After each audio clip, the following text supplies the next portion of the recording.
I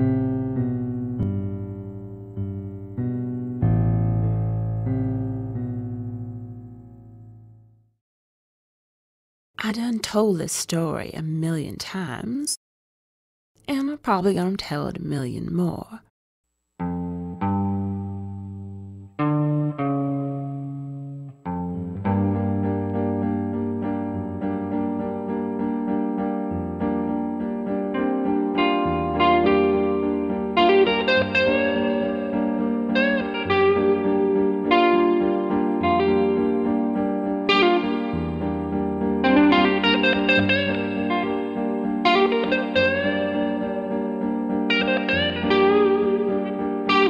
I can't tell you how they got there or why, but on a summer afternoon, 4 folks gathered round an old card table at this joint I owned downtown, and then done shot themselves to hell.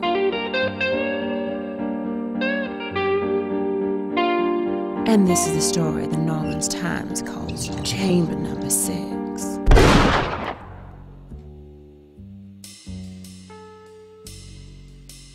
The first one's Christian name was Ambrose. He was a street tough rube off Lafayette Boulevard, trying to build himself up in the local mob scene. This tall drink of water was Annabelle Fairfax. Her rich daddy cut her off right quick when he found his little girl strung out on opium. Agnes is wanted for double homicide in 3 states and triple homicide in Mississippi. But if you had asked her directly, she would have laughed and said, "I know I'll have all 50 soon." Her brother Eugene is wanted for arson, but really he was just a simple kid who loved baseball. Jay Michaels was a poor gardener for a wealthy couple up north when he found himself in quite a pickle, owing more money than he could earn in a lifetime to a local bookie.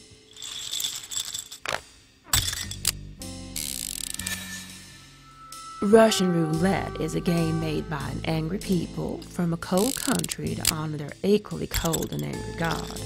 It's a sport of bandits and kings, but it's madness and desperation that drive men to this game. Wish me luck. Ambrose lost on the first trigger pull. Turns out fate had put a hit on him. Poor soul had no family and not a dime to his name. Got buried out in the community lot in the churchyard. He worked twice as hard his whole life to prove he was half as good.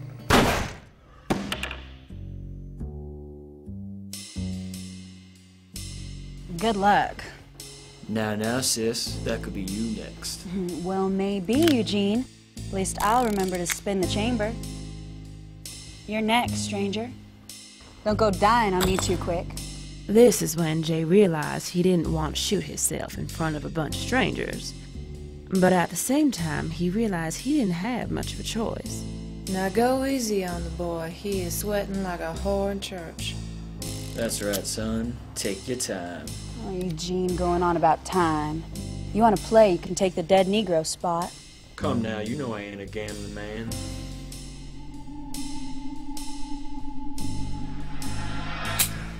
See now, all that build up for nothing.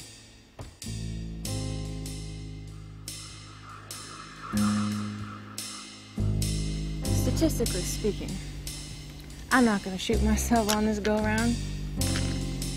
One of us is dead. Bless his soul.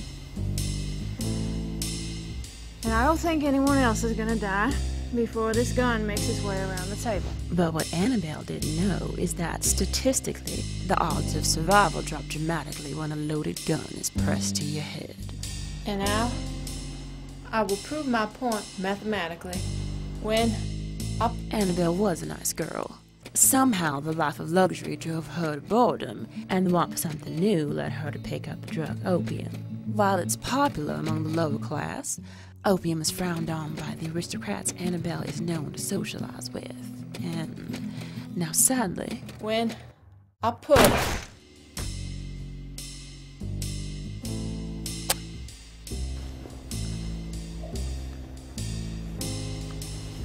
Well, well. Ain't that a shame? Pretty little girl like that, going down in a place like this. I bet her daddy's gonna cry and cry when he finds out his precious little girl got gunned down by a stray bullet. You're heartless. Oh, loosen up, darling. Life's a game. And to increase your chances, I'm gonna add an extra bullet to the chamber.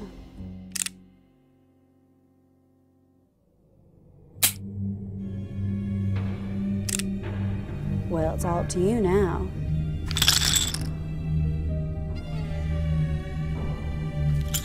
If you hurry up, Eugene and I here might be able to catch the end of the picture show. Works for me.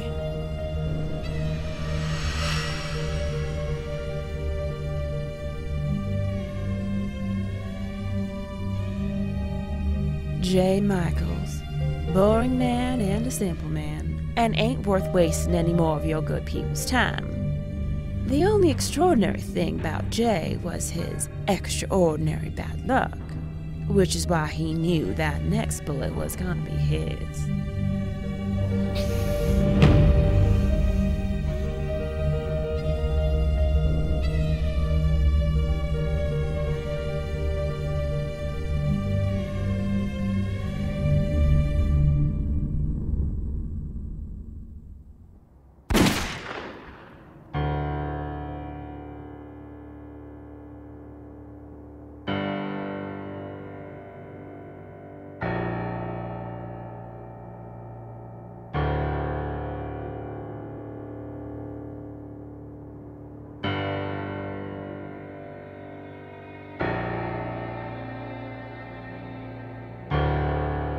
Agnes and Eugene had a short and wicked life.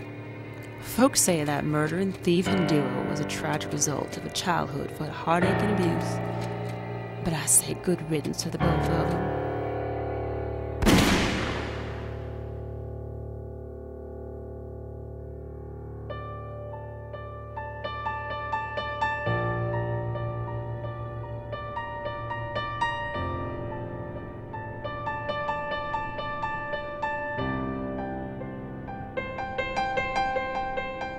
That poor gardener made out mighty fine that afternoon, considering he had his life, 5,000 dead presidents, and a good story to tell his grandkids.